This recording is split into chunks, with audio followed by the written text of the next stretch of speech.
The rain had been falling on Boston for 3 days without stopping, the kind of rain that doesn't arrive in sheets, but settles in like a permanent decision, soaking into everything, until the city itself seems to give up on being dry. Trent Calloway stood in the parking garage on the 4th level of the Hargrove Financial Tower at 10:47 on a Tuesday night, with a laptop bag over one shoulder and his son's inhaler in his jacket pocket, because he had learned to keep it there the way other men kept their wallets. He was 39 years old, and he had been fired that afternoon. Not let go. Not restructured out. Fired. With the word itself sitting flat and undefended on the desk between him and a vice president he had trained 4 years earlier. He did not argue. He had learned, in the year since Dana died, that arguing required a belief that the outcome could still change. He had run out of that particular belief sometime around the 3rd hospital bill. He was almost to his car when he saw the woman drop it. She was walking fast toward a black Escalade 3 rows over, phone pressed to her ear, the kind of heels that the car was always close. The briefcase was leather, dark brown, the kind that snapped rather than zipped, and it slid off her arm when she reached for her keys and hit the concrete floor of the parking garage with a sound that was too heavy for clothes. She did not hear it. The car door closed. The Escalade pulled forward and turned toward the exit ramp and was gone. Trent stood still for a moment. The rain dripped in thin lines through the open sides of the garage. He looked at the briefcase on the concrete. He looked at the exit ramp where the taillights had disappeared. He set down his own bag and walked over and picked it up. He didn't open it in the garage. He carried it to his car, set it on the passenger seat, and sat with both hands on the wheel for a count of 10. Then he unlatched the clasp. The smell hit him before the sight of it. Clean paper, ink, the particular density of a lot of money in a small space. He counted by the bands without touching the stacks. 8 of them, $10,000 each, $80,000. He sat in his car in a parking garage in downtown Boston. On the night he had been fired, and looked at $80,000 in a briefcase and listened to the rain. He thought about the letter on his kitchen counter from the bank, the one with the phrase "notice of default" printed at the top, in letters that seemed designed to be read from a distance. He thought about his son Beckett, who was 9 years old, and who had spent 4 days the previous month in a hospital bed because the school had run out of the medication the doctor had prescribed and no one had called him in time. He thought about the specialist in Worcester who had used the phrase "treatment program" and then looked at Trent in the careful way doctors look when they are about to talk about money. He thought about being the kind of man his son believed he was. Then he latched the briefcase closed. He took the elevator back up to the lobby, walked to the security desk, and set the briefcase on the counter. "This was dropped in the 4th floor garage about 15 minutes ago," he said. "There's $80,000 in it. I'd lock it in your safe and call building security." The guard stared at him. "Sir, what's your name?" "Doesn't matter. Just make sure it gets back to whoever lost it." He was back through the glass doors before the guard finished the sentence. On the 31st floor of the same building, in a corner office that looked north over the harbor, Lenora Ashby had just been handed a phone by her assistant when she heard the guard's voice in her earpiece describe a man in a gray jacket who had just handed in a briefcase with $80,000 in it and walked out without leaving his name. She stood very still. She had forgotten the briefcase. She had been on the phone with Singapore since the parking garage, had not registered the weight leaving her arm until the guard called upstairs. She had assumed it would be gone. "Get me the parking garage footage," she said. She watched the footage on her assistant's tablet 3 minutes later. She watched the man find the briefcase. She watched him walk to his car. She watched him sit in his car for 4 minutes and 11 seconds without moving. She watched him get out, take the briefcase back inside, and leave. "Find out who he is," she said. "Tonight." Her assistant, a young woman named Priya, who had worked for her for 18 months and had never once asked an unnecessary question, was already typing. Lenora Ashby was 41 years old and ran a company that managed $11 billion in private equity across 4 sectors. She had grown up in a triple-decker in Dorchester, had put herself through school, on a combination of scholarships and night shifts at a hotel front desk, had built the company from a conference room she rented by the hour and a list of investors she had called personally. One by one, over the course of a single summer, the financial press described her with words like formidable and relentless and sometimes ruthless, and she had never corrected any of them because the words were useful. She did not believe in luck or grace. She believed in calculation and consequence. She had watched the footage 3 times before she set the tablet down. She had been surprised by another person once in her adult life, which was when her business partner had emptied the company's reserve account 6 days before a major closing and blamed a market fluctuation. She had rebuilt from zero in 14 months and never spoken to him again. What she had not done in the years since was allow another person's behavior to reach her in the place where it could not be explained away. The man in the parking garage had just reached her in that place. She told Priya to have the information on her desk by morning. Then she went home. She did not sleep. Priya came in at 7 with a folder. Trent Calloway, she said, 39. Widowed, 1 son, 9 years old. He was a senior analyst at Hargrove Financial until yesterday afternoon when he was terminated. She set the folder on the desk. His wife died 14 months ago. Brain aneurysm. He's 2 months behind on his mortgage. His son has a neurological condition. The doctors call it a processing disorder, affects language and reading. There's a treatment program in Worcester that runs about $40,000 and is not covered by his insurance. Lenora did not speak for a moment. He was at Hargrove for 6 years, Priya continued. Before that, he taught middle school math in Roxbury for 4 years. He left teaching when his son was diagnosed. The treatment program required a parent to be available during the day. Lenora looked at the folder without opening it. He left a career to be home for his son. Yes. And then he got fired. Yes. She stood and walked to the window. The harbor was gray and flat. The rain still falling in that patient, relentless way it had been for 3 days. Pull whatever you can on Hargrove Financial, she said. Specifically, their personnel decisions in the last 18 months. Priya hesitated at the door. Is there something particular you're looking for? Not yet, Lenora said. But I'll know it when I find it. She did not find it that day. She found it 3 weeks later, when she was already sitting across a kitchen table in from Trent Calloway in a house in Jamaica Plain that needed work. She had arranged it through a property management firm she kept a silent interest in, a small house that had been a rental for 8 years and needed a renovation before it could go back on the market. She had the firm post the job through a local handyman network under a referral from a name that could not be traced back to her. When he arrived at the front door on a Thursday morning and she opened it, he looked at her the way most people did not look at her, which was without recognition. She had not worn a suit.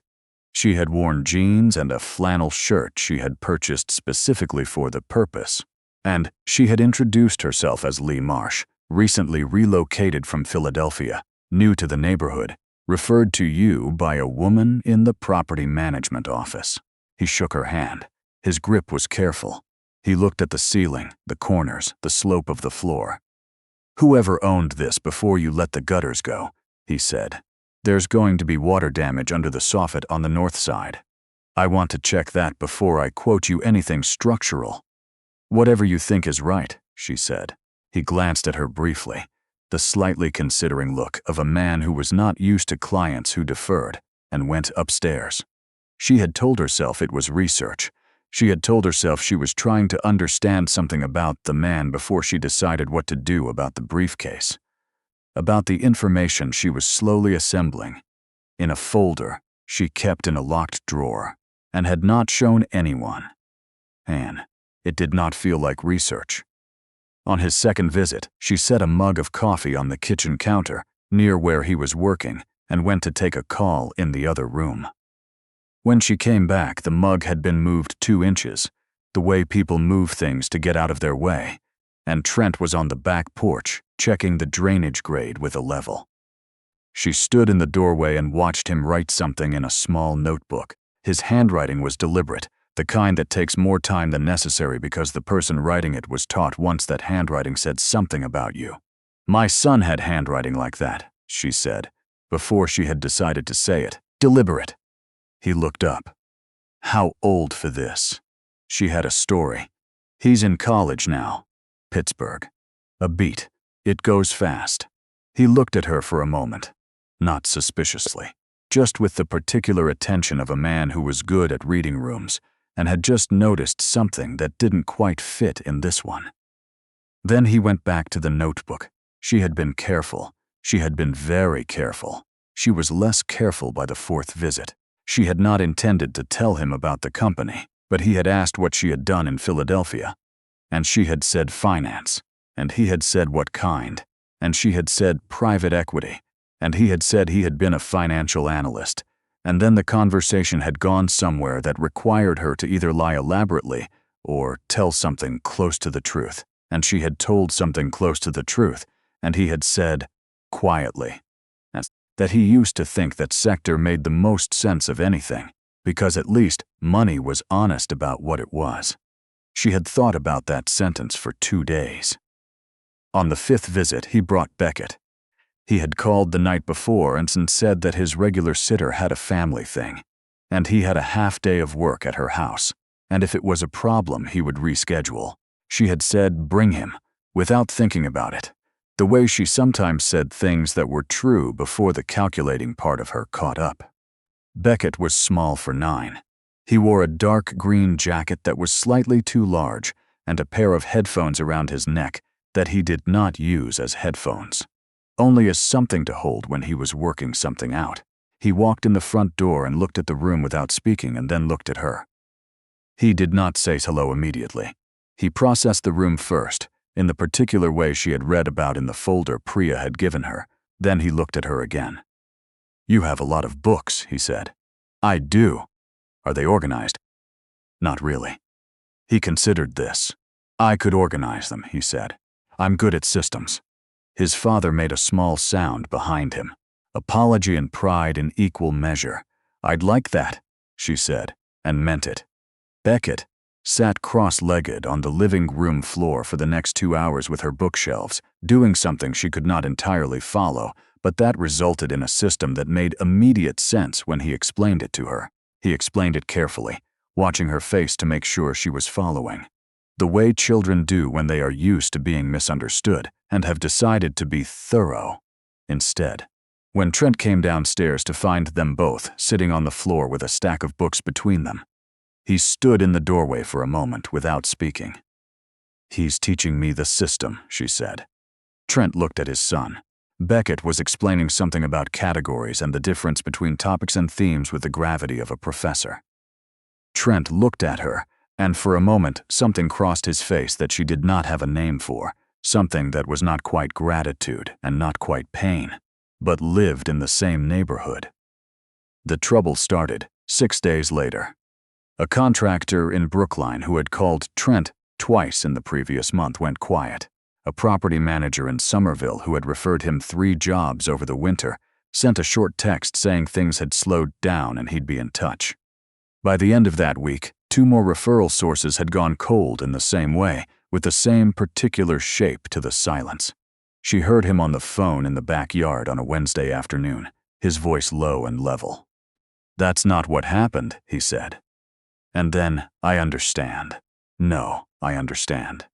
And then he hung up and stood with his hand over his mouth and looked at the fence for a long time before he came back inside and picked up where he had left off on the baseboard molding as though nothing had moved. That night, from the office, where the lights had been on since 6 in the morning, she got the call from her general counsel. The story moving through the Boston financial community described Trent Calloway as the reason a client portfolio at Hargrove Financial had lost 11% in a quarter when the market was up. Civil Scree said he had falsified projections. It said the termination had been justified. It said there were compliance issues that had never been formally filed because the firm had decided to handle it quietly. None of it was in the files Priya had pulled. None of it appeared in the performance reviews, which Lenora had read twice. What was in the files was a different story. A whistleblower report, filed internally 8 months ago, alleging that a senior managing director at Hargrove had been routing client funds through a shell account. The report was unsigned. The managing director was still at the firm. The person who had been terminated was the analyst. She set the file down. She had built a company on the principle that some systems rewarded people who understood how to use them. She had believed this for 20 years with the particular conviction of someone who had used the system herself to climb out of a place most people couldn't see from where she stood. She had not thought very hard about what happened to the people who didn't know how to use the system, or who tried to use it honestly, or who used it correctly and got buried by it anyway. She was thinking about it now. She opened her desk drawer and took out the folder she had been keeping. She looked at the documents in order: the briefcase, footage, the personnel file, the whistleblower report, the treatment program in Worcester that cost $40,000 and wasn't covered, the mortgage default notice she had obtained through a channel she preferred not to name. She picked up her phone and called Priya at home. "I need a press conference," she said. "Tomorrow morning, 9 o'clock, the lobby of the Ashby Capitol building. Every financial outlet in the city, the Globe, the Herald, and the 3 TV stations." There was a silence. Topic: Hargrove Financial, she said, and a man named Trent Calloway. She did not sleep that night. She stood at her window and looked at the harbor and thought about an unsigned report filed by a man who had no reason to believe it would protect him, who had filed it anyway, who had then taken $80,000 back inside a parking garage at 11 o'clock at night and left without his name. And she tried to remember the last time she had done something that nobody watched. She could not remember it. The lobby of Ashby Capitol held maybe 60 people comfortably. By 8:50, there were reporters standing 3 deep along both walls and a camera position set up near the elevator bank that meant the footage would go wide. She stood at a small lectern without notes. 6 years ago, she said, an analyst named Trent Calloway filed an internal compliance report at Hargrove Financial, alleging that a senior managing director was routing client assets through an undisclosed account. The report was suppressed. The managing director remains at the firm. Last Tuesday, Trent Calloway was terminated. The room was already quiet. It got quieter. In the months following his termination, a story began circulating in this city's financial community that described him as the cause of client losses he did not cause and compliance violations he did not commit. That story was convenient. It was false. No one corrected it because the silence served the people it protected. She looked at the cameras. Trent Calloway has a 9-year-old son with a neurological processing disorder. There is a treatment program in Worcester that would significantly improve that child's quality of life. It costs $40,000 and is not covered by the insurance his father no longer has. His father, 2 weeks ago, found $80,000 in a briefcase in a parking garage and returned every dollar of it because that is the kind of man he is. That is the kind of man this city spent 6 months systematically destroying for having told the truth. She paused. Ashby Capitol is today establishing an independent review process for the Hargrove financial compliance case and has referred the matter to the Massachusetts Securities Division. We are also establishing the Calloway Initiative, a fund to support financial professionals who face retaliation for internal whistleblower activity. The initial endowment is $40 million. A wave went through the room.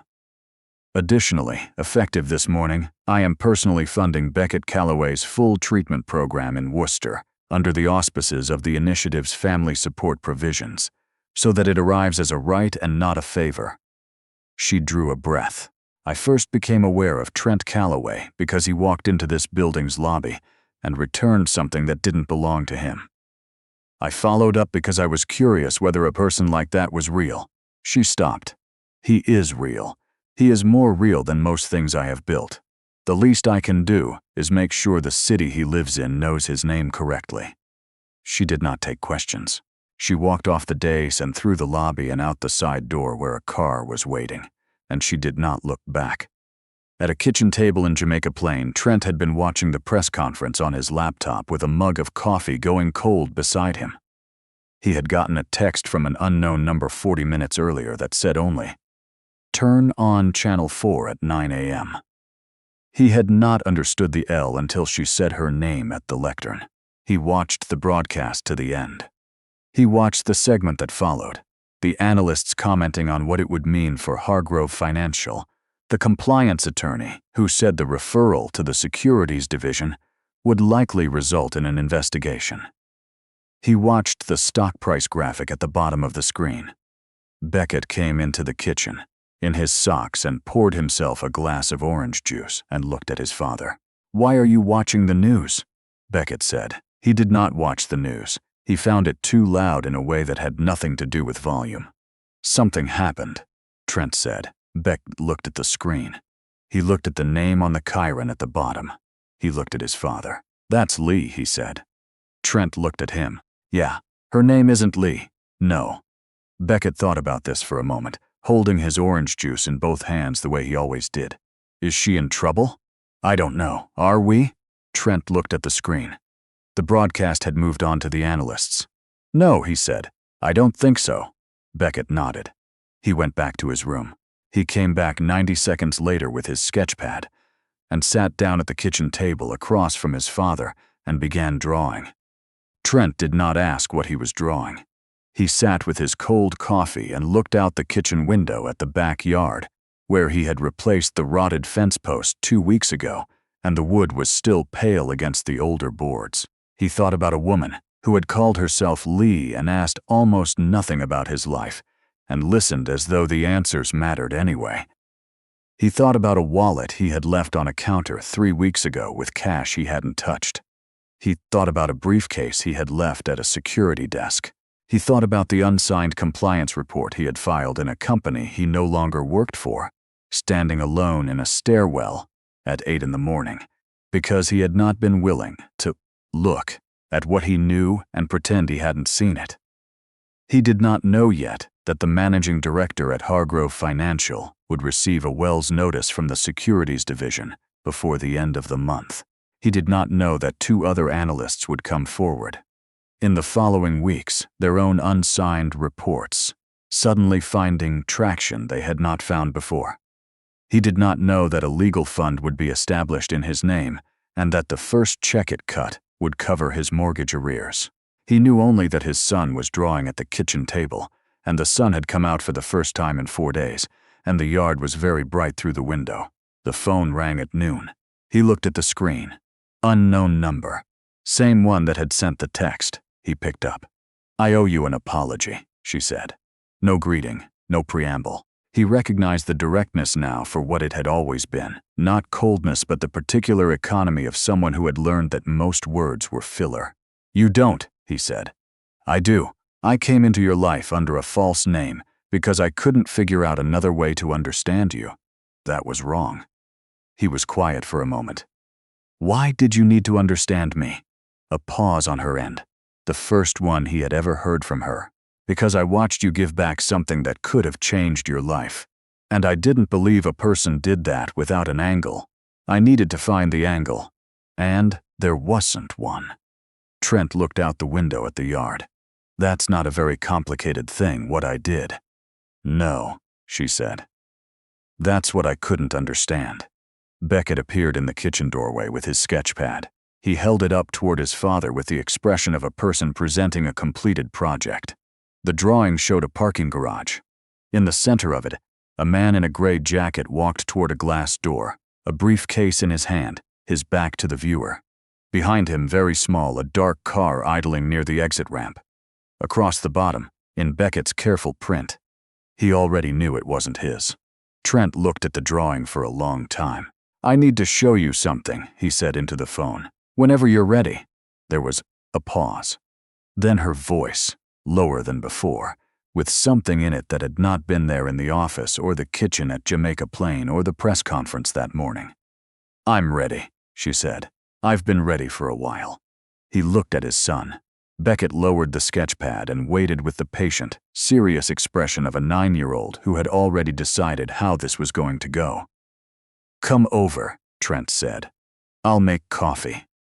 Outside, the harbor light was moving through the kitchen window in long, pale strips across the table, and the yard was full of that particular bright stillness that only follows 4 days of rain, when the world has been washed down to what it actually is.